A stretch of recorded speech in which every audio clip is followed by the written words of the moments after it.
আমাৰ চৰাইদেউ জিলাৰ প্ৰাণকেন্দ্ৰ সোণাৰীৰ এখন ৰাজহুৱা খেলপথাৰ আপোনালোকে দেখিবলৈ পাইছে আৰু ৰাজহুৱা খেলপথাৰখনত ইয়াত আমাৰ চৰাইদেউ জিলা ক্ৰীড়া সন্থাৰ যিহেতু আমাৰ সন্মুখতে আমাৰ কাৰ্যালয়টি আছে আৰু আমাৰ জিলা ক্ৰীড়া সন্থাৰসমূহ খেল মানে আউটডোৰ গেমছ যিসমূহ আছে ফুটবল ক্ৰিকেটকে আদি কৰি বিভিন্ন আপোনালোকে দেখিবলৈ পাইছে সকলো খেলৰ ইয়াত প্ৰেক্টিচ চলে আৰু প্ৰতিযোগিতাসমূহ ইয়াতে চলে আৰু আমি কিছু যোৱা বিধানসভা নিৰ্বাচনৰ সময়ৰ পৰা ইয়াত যিহেতু যান বাহনসমূহ ৰখাৰ ব্যৱস্থা কৰিছিলে তাৰ পৰৱৰ্তী সময়ত যান বাহনসমূহ ৰখাৰ পিছত এই ফিল্ডখন এটা খেলৰ অনুপযোগী হৈ উঠিলে। আপোনালোকে পৰিৱেশ নাই দেখিব পাইছোঁ ফিল্ডৰ মাজত ডাঙৰ ডাঙৰ গাঁত আৰু ক'ৰবাত খাদ্য খোৱালে তাত ডাঙৰ গাঁত খান্দিলে তাত ডাষ্টবিন টাইপ ইউজ কৰিলে খোৱা খাদ্যসমূহ তাত ৰাখিলে এতিয়াও সেইখিনি উঠাই নিয়াৰ ব্যৱস্থা কৰা নাই আৰু সেয়ে আমি জিলা প্ৰশাসনক এই ক্ষেত্ৰত অনুৰোধ জনাইছোঁ যে খেলপথাৰখন যিহেতু এখন ৰাজহুৱা খেলপথাৰ সোণাৰী চৰাইদেউ জিলাৰ প্ৰাণকেন্দ্ৰ এই ৰাজহুৱা খেলপথাৰখনৰ ব্যৱস্থাটো তেওঁলোকে আহি পেলাই পুনৰ্নিৰীক্ষণ কৰক আৰু তেওঁলোকে এই খেলপথাৰখন আগতে যেনেধৰণৰ ল'ৰা ছোৱালী খেলৰ বাবে উপযোগী হৈ আছিলে এই ক্ষেত্ৰত জিলা প্ৰশাসনে আমি সন্মানীয় উপায়ুক্ত মহোদয়ক যোৱা বিগত সময়ত আমি এখন স্মাৰকপত্ৰৰ যোগেদিও এই খেলপথাৰখনৰ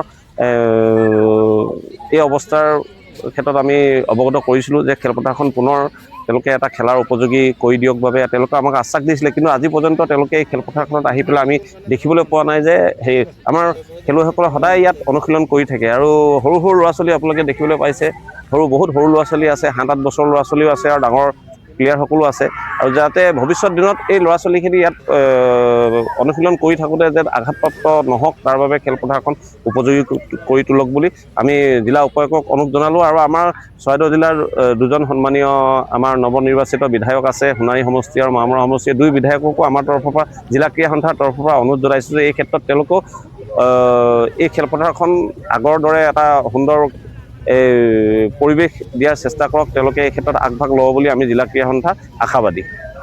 চৰাইদেউ জিলা খেলৰ প্ৰাণকেন্দ্ৰ চুক এই ৰাজহুৱা খেলপথাৰ এখন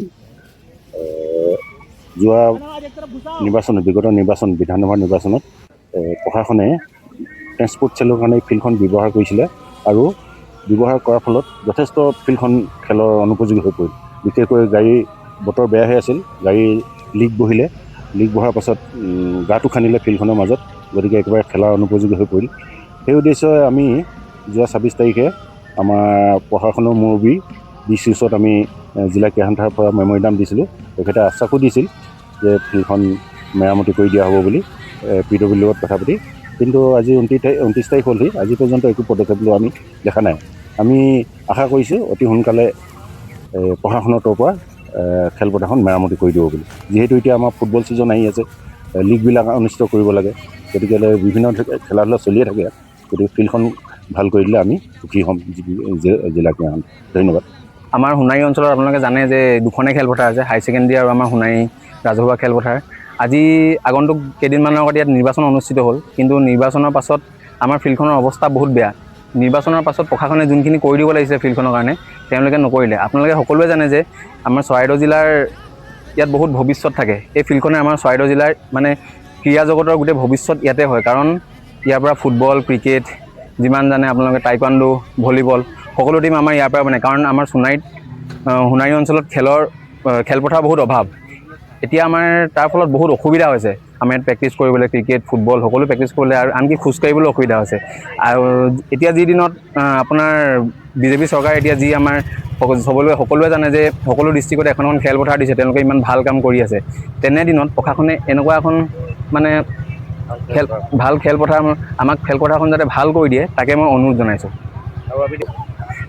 ইয়াত দুদিনমানৰ আগতে অগ্নিবীৰৰ ট্ৰায়েল হৈ গৈছিলে চাগে মই জনাত, তেতিয়া গাঁতকেইটা খনা, তাৰপিছত গাঁতকেইটা আজিলৈকে পুতাৰ নামেই নাই।